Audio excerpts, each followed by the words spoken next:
In 2009, Brian Chesky and Joe Gebbia were running Airbnb and barely surviving. They'd been rejected by investors so many times they lost count. Their credit cards were maxed out. They were eating dollar store cereal for dinner. Then they got accepted into Y Combinator, the famous startup accelerator. Paul Graham, the founder, gave them one piece of advice that sounded insane. Go to New York and meet your users. Brian thought it was pointless. We're building a tech platform. We need to code, not travel.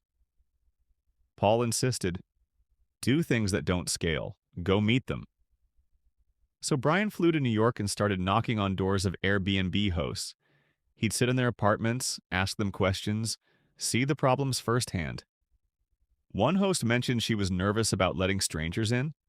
Another said he wished there was insurance. Another showed him her terrible photos. Brian took notes on everything. When he got back, they didn't build new features. They fixed the actual problems real people had. Professional photography, insurance coverage, better messaging tools. Revenue started climbing. Slowly at first, then faster. Today, Airbnb is worth over $70 billion. Years later, Brian said that trip to New York saved the company. Not the coding, not the growth hacks. Actually talking to customers. What gets me is how obvious it sounds, but how rare it actually is. Most founders build what they think users want without ever asking. Brian almost did the same thing until Paul forced him out the door.